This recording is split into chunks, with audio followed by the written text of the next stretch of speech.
Good morning. Let's see. Can you guys hear me? Yes. Good morning. How are you? Morning. Great. Good. Good morning, Catherine. Good morning. Happy Friday. Excuse me. I have allergies today. All right. Well, we'll go ahead and get started. All right. Glad to have you guys in the live class. All right. So I'll mute you guys and we'll get started. Here we go. Let's start off with some common words. Here we go. Ready? Ever, truly, bad, while, reply, able, might, care, appreciate, anything, went, call, money, yesterday, hand, making, month, still, look, done, friend, expect, even, pleased, case, writing, keep, thought, nothing, favor, regarding, both, something, getting, necessary, given, balance, line, answer, department, name, girl, enclosing, bed, therefore, mail, fact, instruction, heart, news, October, study, learn, returned, during, lot, city, pretty, future, weather, need, came, forward, certainly, men, above, trust, thanking, pleasure, sorry, written, years, past, stock, away, life, rather, material, paper, high, why, further, fine, really, desire, taken, through, suppose, new, seems, several, satisfactory, help, bill, understand, close, covering, guess, nurse, room, gold, sister, opinion, train, law, low. All right, let's go into some common phrases. You're going to phrase everything that you can. Here we go. I didn't believe. I didn't believe so. I don't believe. I don't believe so. I have believed. If he believed. If he believes. If I believe. If I believed. If you believe. If you believed. Must believe. Must have believed. Shall believe. She believed. She believes. Should believe. Should have believed. So he believed. So he believes. So I believe. So I believed. So you believe. So you believed. That he believed. That he believes. That I believe. That I believed. That you believe. That you believed. They believe. They believed. They have believed. To believe. To have believed. We believe. We believed. We have believed. What he believed. What he believes. What I believe. What I believed. What you believe. What you believed. When he believed. When he believes. When I believe. When I believed. When you believe. When you believed. All right. I'm going to read you a paragraph that focuses on phrases. You're going to hear, will you please, L-U-P. If you are, there are, on the, she will, we will, are you, that the, there is, you will, if you, up the, to the, we will. All right, so I'm going to read this once at 180, again at 200, and again at 225. Okay. Let me just date this. Here we go. She will be on the United flight that is due to arrive at 10 o'clock. We will arrive on the American Airlines flight at 7 o'clock. Are you planning to meet the planes? If you are, will you please be sure that the car is parked near the main gate? There are 4 suitcases, and there is also 1 large bag to pick up. You will save time if you pick up the bags first and then proceed to the flight deck. We will look forward to seeing you and your family and having a long and relaxing vacation with friends. Okay, so we'll do that again at 200. She will be on the United flight that is due to arrive at 10 o'clock. We will arrive on the American Airlines flight at 7 o'clock. Are you planning to meet the planes? If you are, will you please be sure that the car is parked near the main gate? There are 4 suitcases, and there is also 1 large bag to pick up. You will save time if you pick up the bags first and then proceed to the flight deck. We will look forward to seeing you and your family and having a long and relaxing vacation with friends. All right, so the last time will be at 2:25. Here we go. She will be on the United flight that is due to arrive at 10 o'clock. We will arrive on the American Airlines flight at 7 o'clock. Are you planning to meet the planes? If you are, will you please be sure that the car is parked near the main gate? There are 4 suitcases, and there is also 1 large bag to pick up. You will save time if you pick up the bags first and then proceed to the flight deck. We will look forward to seeing you and your family and having a long and relaxing vacation with friends. All right. My next drill focuses on word families that end with ing. So here are your words first. Suing, arresting, helping, testifying, calling, writing, telling, saying, losing, buying, driving, failing.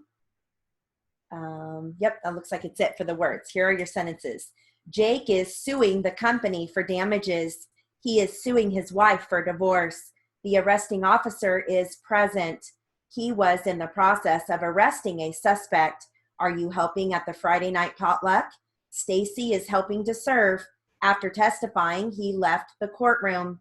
Are you testifying on Tuesday? Was he riding his bike? He was riding his motorcycle. They are saying he is guilty. Are you saying he is out of town? We have been calling her every day.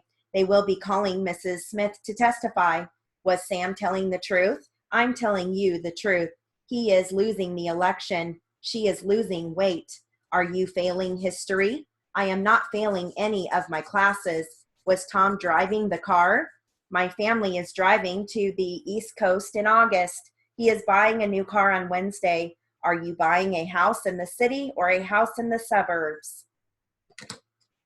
All right, moving right to a number drill. This is going to focus on measurements, so I'm going to give you those before I read you the paragraph, okay? Or the sentences. Here we go.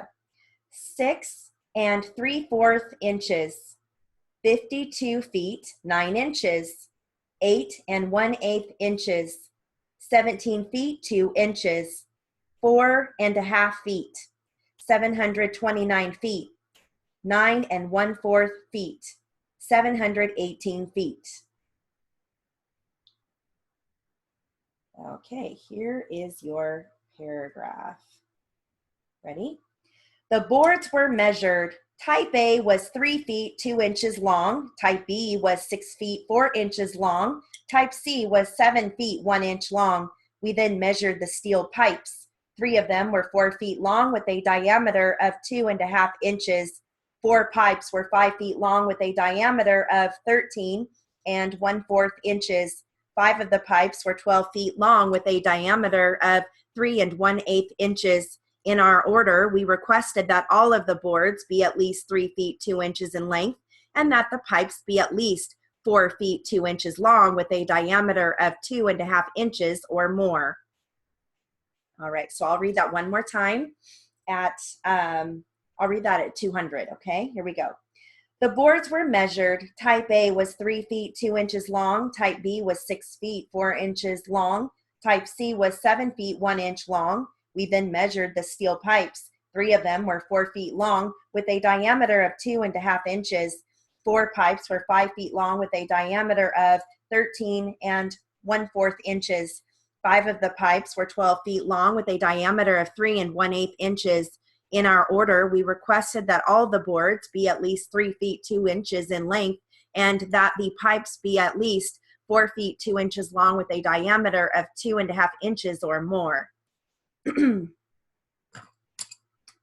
All right. You know what? I'll go ahead and read this again at 225, just for your practice, okay? Here we go. The boards were measured. Type A was 3 feet 2 inches long. Type B was 6 feet 4 inches long. Type C was 7 feet 1 inch long. We then measured the steel pipes. 3 of them were 4 feet long with a diameter of 2.5 inches. 4 pipes were 5 feet long with a diameter of 13 1/4 inches. 5 of the pipes were 12 feet long with a diameter of 3 1/8 inches. In our order, we requested that all of the boards be at least 3 feet 2 inches in length, and that the pipes be at least 4 feet 2 inches long with a diameter of 2.5 inches or more. All right. On to legal terms. And I'm going to do the same thing with this paragraph. I'll read it once for each speed. Okay, so you're going to hear complaint, double, instruments, tribunal, adjudication, notary public, which is initial N, final P, endorsement, authenticity, offense or offense, usually it's offense, jeopardy, backs, petition, declaration, documents, acknowledgement. All right, so the first time at 180. The complaint in a lawsuit may be referred to as a petition, a bill, or a declaration. Each charge in the complaint is known as a count. A court of law is also called a tribunal. The adjudication of a case takes place in a court of law. Double jeopardy means being tried for the same offense more than once. A notary public certifies the authenticity of documents and instruments. The endorsement is written on the back of a legal document. An acknowledgement usually appears at the bottom of a legal document. The cover for legal documents are called legal backs. All right, 200. The complaint in a lawsuit may be referred to as a petition, a bill, or a declaration. Each charge in the complaint is known as a count. A court of law is also called a tribunal. The adjudication of a case takes place in a court of law. Double jeopardy means being tried for the same offense more than once. A notary public certifies the authenticity of documents and instruments. The endorsement is written on the back of a legal instrument or document. An acknowledgement usually appears at the bottom of a legal document. The covers for legal documents are called legal backs. Okay, last time at 225. The complaint in a lawsuit may be referred to as a petition, a bill, or a declaration. Each charge in the complaint is known as a count. A court of law is also called a tribunal. The adjudication of a case takes place in a court of law. Double jeopardy means being tried for the same offense more than once. A notary public certifies the authenticity of documents and instruments. The endorsement is written on the back of a legal document. An acknowledgement usually appears at the bottom of a legal document. The covers for legal documents are called legal backs. Right.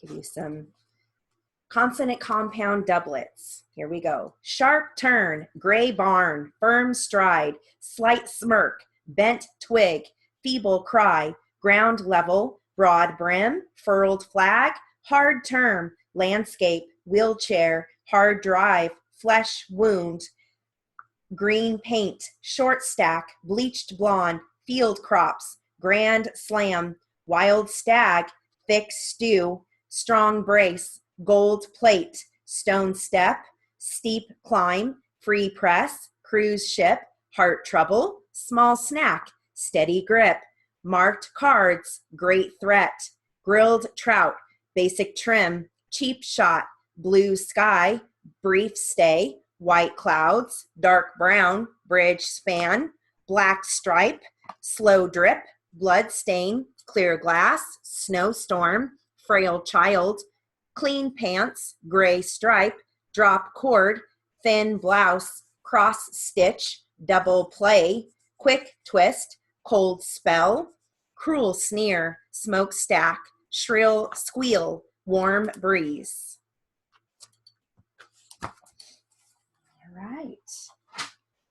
And my last drill are sentences that are focusing on final NT, final RD, final RB, final RMS. Here we go. It is apparent that you sent the rent. The ant ate the mint jelly. The runt is the brunt of jokes.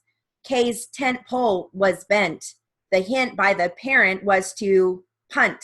The present talent hunt is conducted by Brent. Jay steered the Ford toward the guardrail. The third card was ordered and delivered to Pam Bard. The tattered coat was not altered. The battered woman said nothing mattered. Roy littered the yard. The hired man has the cord for the board. Did the barb disturb herb? The Serb lives near the suburb. Did the remarks perturb Lee or curb his temper? The farms have swarms of wasps. Some firms require performance norms. Are the dorms equipped with smoke alarms? All right. Moving right into literary. This is on the rights of the accused. Here we go. I'm going to start at 180, and then I'll work my way to 225, okay? Here we go. Although many courts are inefficient and render justice when is not always fair, or which is not always fair, in some cases which may be perceived as inefficient or unfair may in fact be due to the constant tension that exists between the public's demand for strict and quick administration of justice on the one hand and protections for the rights of defendants on the other. These protections stem primarily from Supreme Court interpretations of the United States Constitution. Many of the basic concepts about criminal justice are stated in the first 10 amendments to the United States Constitution, the Bill of Rights. All rights and privileges of the criminal defendant that the Bill of Rights contains may be referred to collectively as procedural due process. Although the Bill of Rights was originally intended as a limitation on the federal government, the court has now applied almost all of the Bill of Rights to the states. The law of criminal justice in the United States is a curious combination of state and federal law. Although each state is free to define what is a crime and to create its own court system and criminal procedure for processing the crimes through its courts, the state cannot go beyond certain limits set in the United States Constitution. These limits are set out in the Bill of Rights. The Fourth Amendment states, the right of the people to be secure in their persons, houses, papers, and effects against unreasonable searches and seizures shall not be violated, and no warrants shall issue, but upon probable cause.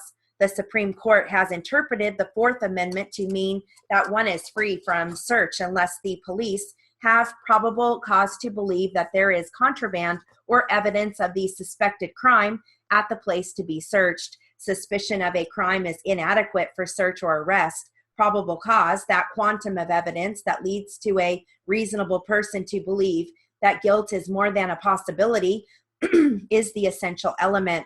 Evidence that is obtained in violation of the standards set out in the Fourth Amendment must be excluded from court. This rule is known as the exclusionary rule. The rule, however, does not prevent police from seizing evidence of unsuspected crimes during a legal search and using search evidence to bring additional charges. Among the Fifth Amendment's limitations on criminal justice is a provision that all felony charges be brought in the form of a grand jury indictment. The states are not constitutionally required to have grand juries, but about half of them do so. A grand jury is an official body of citizens brought together to decide whether a person accused of a crime should be officially charged. If the grand jury decides to officially charge, the charge is called an indictment. The purpose of the grand jury is to provide a barrier between the state law enforcement agencies and the individual. The Fifth Amendment protects a defendant from double jeopardy, being tried twice for the same offense. Once a person is found innocent of a charge, the prosecution cannot bring the same charge again. Nevertheless, the Supreme Court has recently ruled that a defendant can be charged with a different offense based on the conduct for which he or she has already been prosecuted. Perhaps the most famous clause in the Fifth Amendment provides that a person shall not be compelled in a criminal case to be a witness against himself or herself. This is called the privilege against self-incrimination. the defendant does not have to prove that he or she did not commit a crime. The defendant does not even have to talk about it or take the witness stand. Instead, the prosecutor has the burden of proving that the defendant is guilty. The United States Supreme Court has extended this privilege against self-incrimination to apply also to preliminary questioning by a police officer. Because this rule was established in a case called Miranda versus Arizona, the rights enumerated in that case are called Miranda rights. In general, prior to any questioning, a person must be advised that he or she has the right to remain silent, that any statement the person does make may be used against the person, and that the person has the right to to the presence of an attorney to be provided by the government if the accused cannot afford an attorney. Like evidence obtained in violation of the Fourth Amendment, evidence obtained in violation of Miranda under the Fifth Amendment must be excluded from the court under the exclusionary rule. The Sixth Amendment provides that in all, but in most minor criminal cases, the trial must be by an impartial jury. The defendant may, however, waive his or her right to trial by jury and be tried instead by the judge. Another clause in the Sixth Amendment states that the defendant has the right to be informed of the nature and cause of the accusation.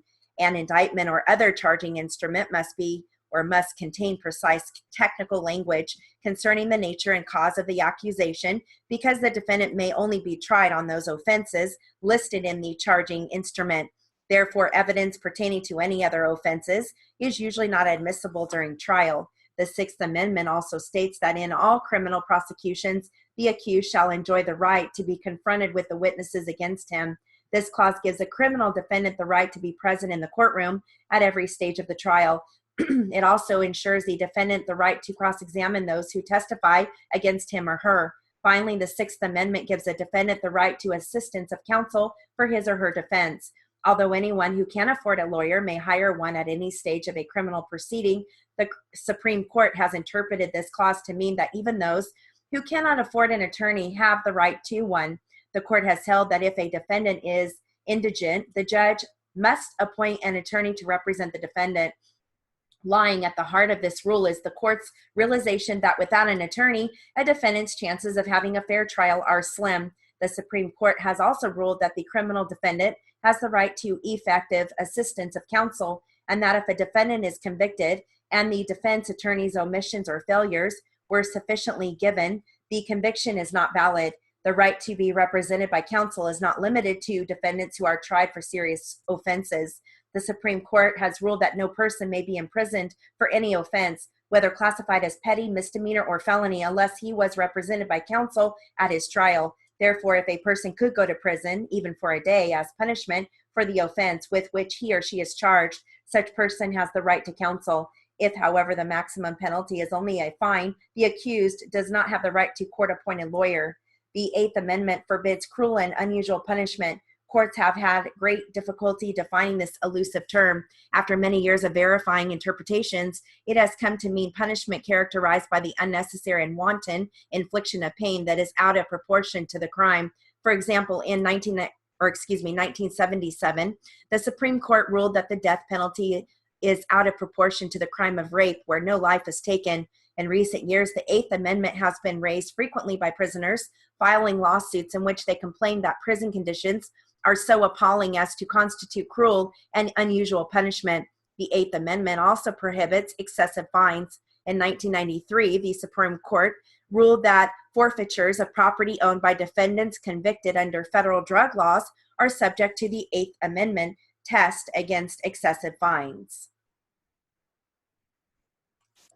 All right.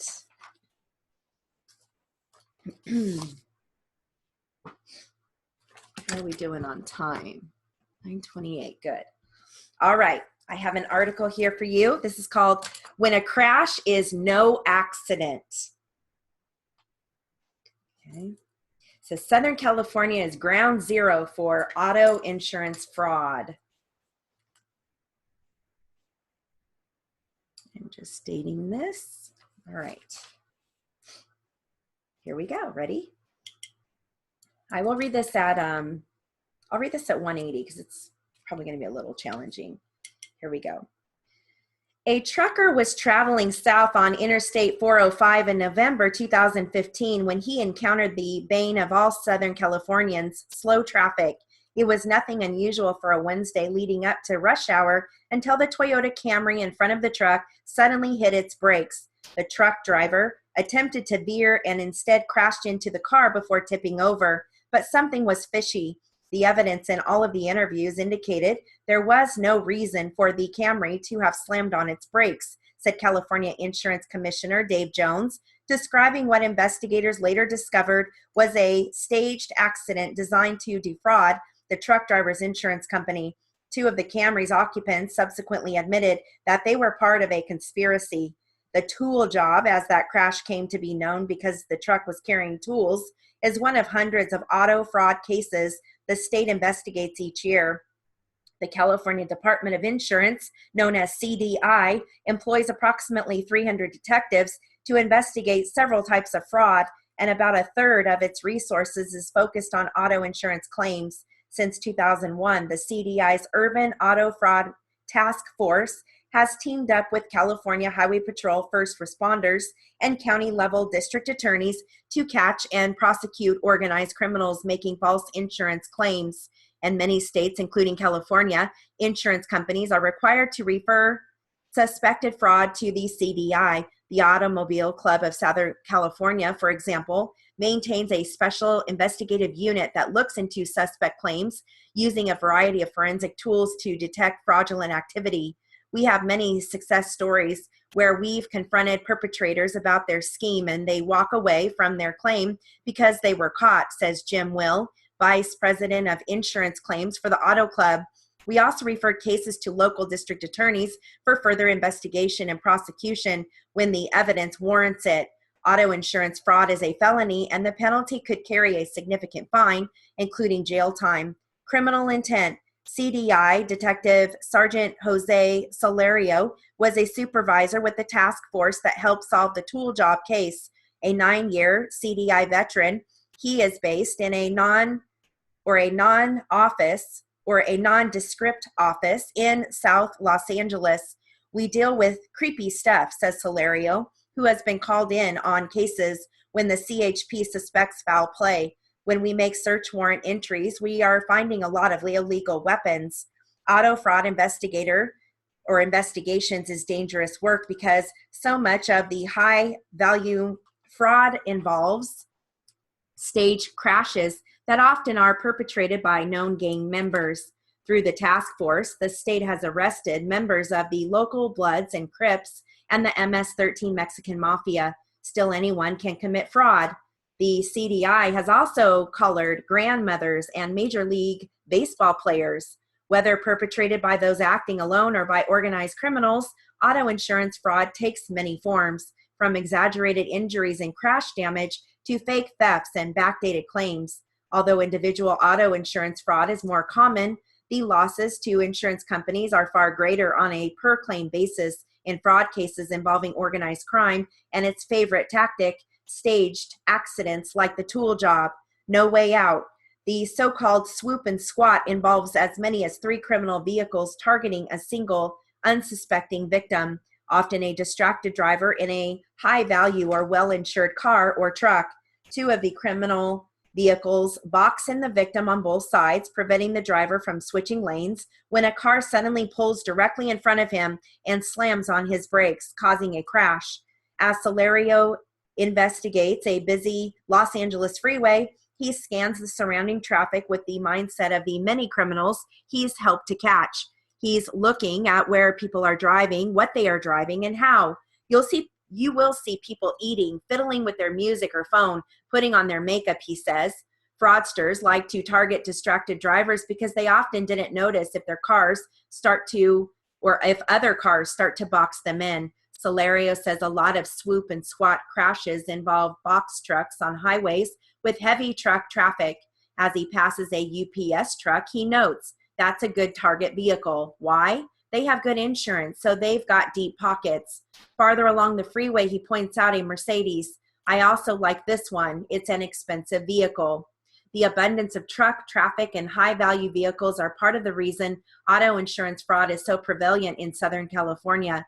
Los Angeles, Riverside, San Bernardino, and San Diego counties accounted for about 60% of CDI prosecutions for organized auto fraud in the 2015-2016 fiscal year, totaling losses of $13.5 million. About 10% of the nation's insurance industry payouts are related to fraud, according to the Insurance Information Institute, and those losses are passed on to consumers in the form of higher premiums. Even if you're not personally a victim, you're still affected, Will says. Every consumer pays more for insurance because of fraud. And then now, the last part of this is how to avoid being scammed. The swoop and squat is the most common auto insurance scam. The Auto Club has these tips to help you avoid becoming a victim. Number 1, pay attention. You're an easier target if you're not aware. If you notice traffic slowing, look beyond the car in front of you to see if the situation developing is occurring on purpose. Number 2, don't tailgate. Typical staged accident schemers try to get drivers to rear end them because it's a no-brainer from a liability standpoint. If you hit a car from behind, you're likely to be at fault, so allow plenty of space between you and the car in front of you. Number 3, document the other car's occupants. Fraudsters will often exaggerate the number of passengers in the claimant's vehicle. You might rear end a car that has 2 occupants, but the claim could state 4 or 5. It's called a jump-in fraud, and each one of those persons might claim an injury. After a crash, count the number of people in the car and collect the names, driver's license numbers, and phone numbers at the scene. Number 4, take photos at the scene. In a staged accident or fraudulent, only minor damage may occur at the scene. However, the scammer may take his or her vehicle to a body shop that is on the scam and add damage to make it look even worse. Without a photo, it's harder to disprove foul play. And the last one, report fraud. If you suspect a scam or you know somebody who is committing fraud, call the National Insurance Crime Bureau at 1-800-835-6420. Tips often help lead to an arrest. And then my last part of this article is Q&A format, which is kind of nice. It's kind of funny. Last night I was marking this, and the background is black. So I was trying all these different markers to, get it to show up. And the only one that would show up is black. So go figure. I have a black Sharpie in here, but it's still, as long as the light hits it, I can see it, but it's, I'm definitely looking for it. All right. So this is the Q&A part of it. Okay. This is Q&A with the California Insurance Commissioner. Here we go. On a national scale, how does California or Southern California rank in terms of auto insurance fraud? Los Angeles is ground zero. In part, it has to do with the number of percentages of higher value vehicles here and the degree to which people in LA and Southern California use vehicles to get around.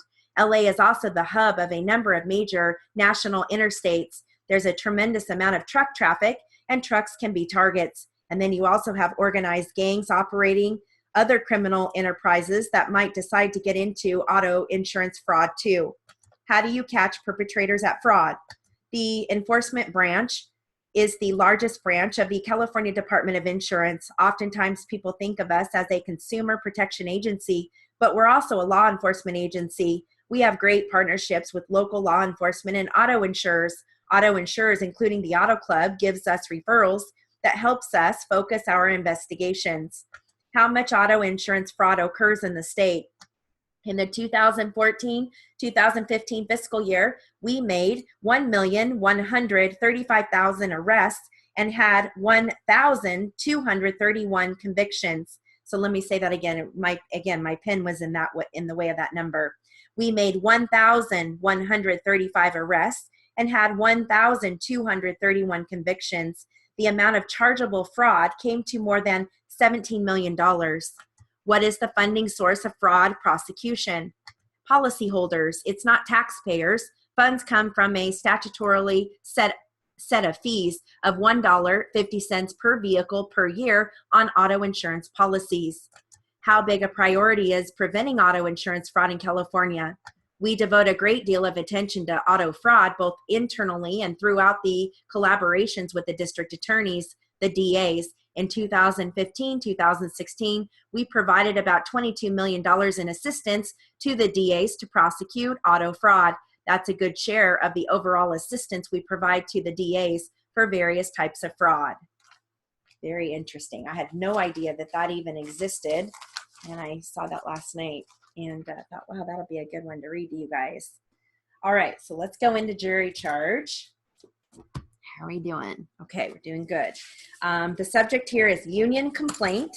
I'm going to read this at 200. Okay. All right. Here we go. You are going to hear Larry Peck, Union, Board, District Court, Section 9H, United Electrical Workers, Section 10E, Hudson, Fur and Leather Workers Union, Hudson Manufacturing Company. You're going to hear contemporaneously. Contemporaneously. You're going to hear certiorari. Okay, certiorari. And I think that's about it. Affidavit. The Court of Appeals. All right, so I'm going to read this at 200. Okay. All right, here we go. This is a companion case to number 57, decided this day. International Fur and Leather Works Union filed a charge with the National Labor Relations Board alleging that Respondent Hudson Manufacturing Company had interfered with the guaranteed rights of its employees. This charge was filed in April 2006. A complaint was issued based on the charges in February 2007. At the hearing, Hudson sought to prove that certain affidavits filed by the officers of the union were false. The trial examiner ruled in accordance with the board's practice that the issue could not be litigated in the proceeding. The trial examiner recommended that an appropriate remedial order be issued to correct the unfair labor practice, which he found to exist. The board in general sustained the trial examiner and issued a remedial order against Hudson. Prior to this order, the board had been enjoined from taking administrative action requiring the union's officers to reaffirm their affidavits. In August 2008, an indictment was returned against Larry Peck, an officer of the union, charging that the affidavit which he filed with the board in August 30, 2005 was false.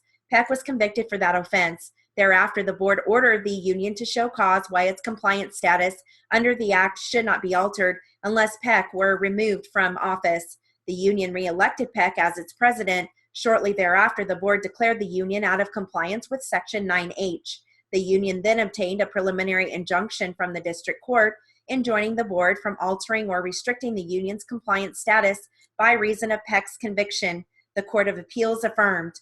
The board sought to stay of the preliminary injunction pending decision by the Court of Appeals in the case of Larson versus United Electrical Workers. When the stay was denied, the board petitioned the court below pursuant to Section 10E of the Act for enforcement of the unfair labor practice order. Respondent Hudson Manufacturing Company moved for dismissal of the enforcement petition on the grounds of Peck's conviction for false filing under Section 9H. The union intervened and opposed the motion to dismiss. The court below granted the motion to dismiss, holding that since the falsity of the affidavit has been proved, the requirements of Section 9H had not been met and no benefit should be accorded to the union. As noted, the complaint in the unfair labor practice proceeding was issued in February 2007, more than 12 months after the affidavit of August 30, 2005. Section 9H provides that no investigation shall be made or complaint issued on behalf of a union unless there is on file with the board of a non-communist affidavit of each officer executed contemporaneously or within the preceding 12-month period. There was no charge against Peck for filing a false affidavit in 2005. The Court of Appeals met that difficulty by presuming that a person who was in this in 2005 continued as such through 2006 and through the critical date of February 2007 in absence of evidence showing a change in the factual situation. The petitioner has also urged that Peck's conviction for filing a false affidavit could form no basis for holding the union in decompliance prior to the affirmance of Peck's conviction on appeal. At the time of the decision below, Peck's appeal was pending in the Court of Appeals for the District of Columbia.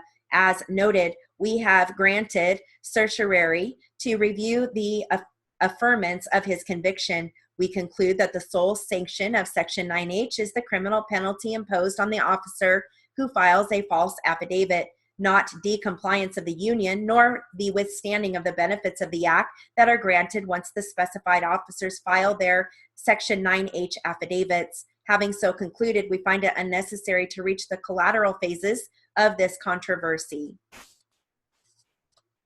All right.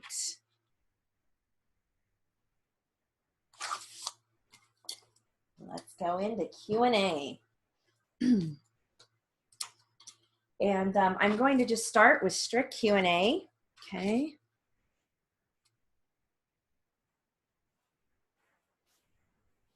All right, this will just be Q&A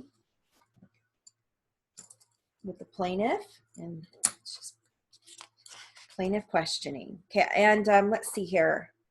What am I going to do here? What is it, 9:45? Okay, I'm going to start this at 180, and I'll work my way to 225, okay? All right, here we go. How close were you and Charles together? Approximately 2 or 3 feet. Had you gotten to the point where the transverse rod was at the time he began moving? No, I hadn't. Had you begun to move toward it? Yes, I just started to. So you weren't facing toward him at that time? No. Did Charles do anything in relation to Brian as Brian began to move? I honestly don't recall. Did Brian get past Charles? No, I don't think so. At the time when the hammer came into contact with him, do you know what position Brian's body was in? He was in sort of a running position or a jumping position. Was he moving quickly at the time? Yes, he was. Had he struck you in any way at that time? No, he had not. At the time when you struck Brian, were you intending to kill him? No, definitely not. What was the effect of that striking? It knocked him down. It stunned him a little bit. Did he fall immediately? Yes, he did. You did not have to push him down? No. Charles didn't have to push him down? No. Let's go back to where he's down. Where is he down on the floor? In the den. Where in comparison with what? With the wet bar. I'd say right over approximately by the corner of the pool table. In approximately the position where the body is outlined in red? Yes. Is that the exact position? No. After he was on the ground, what occurred? Charles grabbed his right arm, and I told Charles to hold him, and I'd go cut the cord, and we could tie him up. Did you do that? Yes, I cut the cord off of the transom, came back, and tied his hands and his feet. Did you yourself put any kind of gag in his mouth? I don't have any recollection of doing that, no. Did you take a piece of transverse rod cord and tie a gag in place or loop that around him? No, I did not. Did you see Charles do that? No, I did not. Were you watching to see whether he would have done that? Yes. At the moment while you were finishing the tying, was Charles gagging him? No, he was not. After you tied him up, what did you do next? I went up through the kitchen into the dining room area. Did you put any music on him or any wire on him? No, I did not. There appears to be a little piece of light blue cloth or rag that's tied around the right wrist. Do you see that on there? Yes, I do. Did you put that on? No, I did not. Do you know what purpose it serves? I have no idea. Showing you this photograph, plaintiff's D2. Do you see the transverse rod in the photograph? Yes, I do. Is that in the final position it was in as you were tying him up? Yes, I believe it is. All right, so again, I started at 180, worked my way to 225. Okay, this one is going to start with defense, and we do have the court and the plaintiff that that jumps in a little bit. Let me give you a short word list. You're going to hear Colorado Springs, Denver, Anderson, exterior, multiple, patio, realty, transaction, Pueblo, family, Stevens, pool, Leah, lawsuit, living, interior, garage, fireplace, winter, jacuzzi, swimming, summer. Okay. And again, this is going to be defense questioning. Here we go.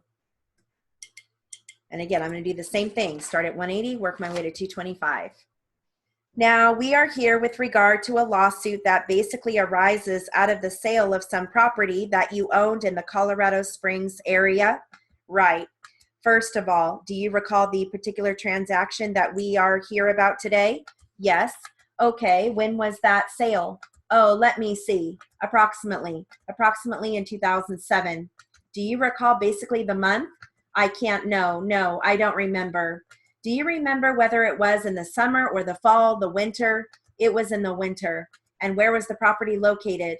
It was located in Colorado Springs. Do you remember what street it was on? Palm Road.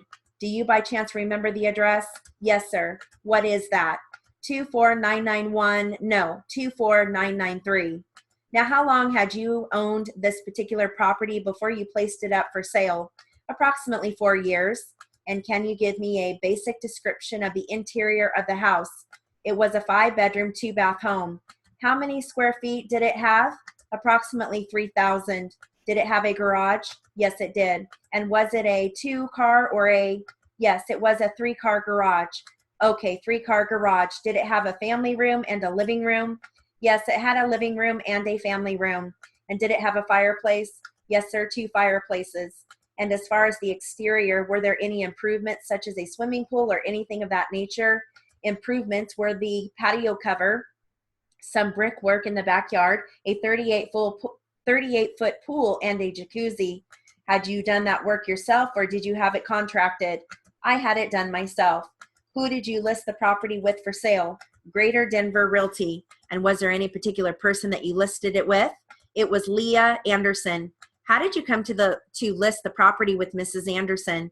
I'm trying to think. Let's see. I believe Leah's card was left on our front door, and I also knew Leah through a friend that I went to school with. Okay, go ahead.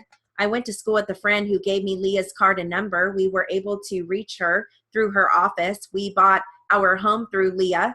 When we were ready to resell, we asked Leah for her assistance. I see. Do you remember what the purchase price of the residence was? $598,000 approximately. And what was the residence listed for at the time it was sold in 2007? I believe it was $475,000. And do you recall whether it was placed on a multiple? Yes. Listing? Yes, it was a multiple listing. How many days was the residence on the market before it was sold? 3 days. And what was the selling price, Mr. Stevens? Do you remember? $471,900 to be exact. We took a loss. All right. How are we doing on time? Good. Still have more time. All right. This is for voice. And it's a court transcript. Okay. So this is going to start with plaintiff, but the court's going to jump in. Here we go. I'm going to do the same thing. 180, work my way to 225. Can I call Cindy Netter? Mrs. Netter, please come forward. Would you raise your right hand, please? Do you solemnly state that the testimony you shall give in the matter now pending before this court shall be the truth, the whole truth, and nothing but the truth, so help you God? I do, yes. Please be seated and state your first and last name for the record. My name is Cindy Netter. Okay, Mr. Anderson, thank you. Did you and Mr. Netter ever receive a check from his parents? Yes, we did. And do you recall when that was? Not the exact date. It was prior to purchasing our home in 2006. And the amount, do you recall what the amount was? $120,000. Who is that written out to? I believe Steve and myself. Your Honor, I have pre-marked some exhibits, so this ends up being exhibit number 14 on mine in every reference, and everything else, if we could mark things out of order. Marked for identification 14? Yes, 14, Your Honor. May I approach, Your Honor? Yes, you may. Exhibit 14. Would you take a look at that and describe it for me? It's a check from his parents made out to both Steve and myself for $120,000 signed by his father. And the date? It is 1/21/06. Is there a notation in the memo area or this area here? Yes, there is. And what does that say? Loan. Was that there when you signed it? I don't believe it was, no. Would you look at that? Does that appear to be Mr. Netter's handwriting? I object. That is within the personal knowledge of this. It is not. She has testified that the signature on the check was his signature. Mr. Anderson, can you lay a foundation concerning her? Sure. Have you ever seen Mr. Netter's signature before? Yes, I have. And his handwriting? Yes, I have. And does that appear to be his signature on the check? Yes, it does. Does that appear to be his handwriting where it has the names written on there? Yes, it does. Does it appear to be his handwriting where loan is written? It would be hard for me to say. A lot of the letters, take a look at there are 2 signatures on the back. Yes, there is. Do you recognize those? Yes, I do. And whose signatures are they? The top one is mine and the bottom one is Stephen's. Do you contend that this was a loan to the 2 of you? No, I do not. It never was intended as a loan. Not to my knowledge, no. I never discussed it with his parents. You never discussed the issue with his parents? What was it? A gift. Did you know it was coming? Yes, I did. How did you know it was coming? Steve told me. He said that they were giving you $120,000, that his father was, yes. Now, you know that we contend it was a loan. Do you know whether or not anything was paid as far as interest on this? Not to my knowledge. You never signed a check or paid any money? Not against this check, no. Not against this check. Did you ever pay any money? We had borrowed money from his mother later on, and we had returned it, paid it back. What was the amount? I don't know the exact amount. And when was that it was repaid? I believe it was sometime in 2008, probably around April or May of 08. April or May of 2008, but you're saying that that wasn't for payment on this loan? No, it wasn't. Not for this. No further questions on the issue, Your Honor. Ms. Hendrickson, thank you, Your Honor. Mrs. Netter, did you ever have any conversations with your husband regarding this particular $120,000 check? Are you referring to when we were getting it initially? Yes. At the time that you received the check, did you have any conversations with your husband about the check? Just the fact that his father was going to make us a gift. He was dying of cancer, and it was my understanding that he was giving the children gifts before he died. Did Mr. Netter ever tell you that this was a loan? No. Did in fact he tell you that this was a gift? Yes. Did he ever tell you that there was any written agreement regarding this as being a loan? No. Did you in fact use this money as a down payment on a home that you then purchased? Yes. Did you purchase this home under FHA government regulations? Yes, we did. And as part of that purchase, were you required to provide a gift letter to FHA regarding the characterization of this $120,000 check? Yes, we were. And did you and your husband indicate to the mortgage company that that was handling the loan, that this was in fact a gift? Yes, we did. And did your husband join in that information? Yes, he did. Now, you subsequently sold that home, didn't you? Yes, we did. And did you pay back any of this $120,000 amount at the time you sold the house? No, we did not. Did Mr. Netter, your ex-husband, ask you to pay back the amount to his parents? No, he did not. Was there any discussion regarding whether or not that should be? No, there wasn't. Did you then use the proceeds from the sale of the home to purchase another home? Yes, we did. Was there any discussion at the time you purchased the other home that this money should be used as a loan? No. In fact, there was never any discussions until the time of the divorce that would be a loan? Correct. I have no further questions, Your Honor. All right, Mr. Anderson, nothing further of this witness. All right, you may step down. Thank you, ma'am. Any further evidence, Mr. Anderson? Yes, Your Honor. I'll call the petitioner. Mr. Netter, please come forward. Please raise your right hand. Do you solemnly state that the testimony you shall give in the matter now pending before this court will be the truth, the whole truth, and nothing but the truth? So help you God. I do. Please be seated. Will you state your full name for the record? Stephen John Netter. Okay, go ahead, counsel. Thank you. Do you recall receiving a check for $120,000? Yes, I do. And do you remember approximately when that was? Approximately January 29th, a few days after. May I approach, Your Honor? Yes, you may. Showing you Exhibit 14, would you take a look at that? Is that the check that you received? Yes, it is. Do you recognize the writing on the face of that check? Yes, I do. And whose writing is that? That is my father's handwriting. And there's a notation that says loans on there. Is that correct? Yes. Is that his writing also? Yes, it is. Do you recall that being on the check when you received it? Absolutely. Can you tell me the circumstances surrounding the receipt of the check? Yes, my wife and I went back in November of '05. We informed my parents that we were in fact expecting a child. We said we wanted to buy a house. We asked for a loan and we discussed it at length with my parents. My dad was dying of cancer and he wanted to first. Let me stop you right there. Did he die? Yes, he did. When was that? It was April of 2006. Approximately how long after that check was written? Approximately 3 months. Okay, proceed. So what? He was dying of cancer and he wanted us. He didn't want us to give us the answer right away, of course. He wanted to check with finances that he, in fact, had. He did discuss it with both of my sisters and, you know, his wife, my mom. And then they decided in January that they would give us the loan. And they specifically told us it was only a loan and it was for the benefit of my mom. And we discussed the terms and it was to be repaid to her because he knew he was dying. It was incurable cancer. What were the terms? Well, what my father wanted, it was a 3-year note payable at simple 5% interest to be paid back in one lump sum. And how were you supposed to come up with the money to pay that back? He suggested we either get a second or sell the house, or by that time, in 3 years, the real estate market would go up, hopefully, and we could make improvements on the house. Did you ever discuss this loan with the respondent? Absolutely.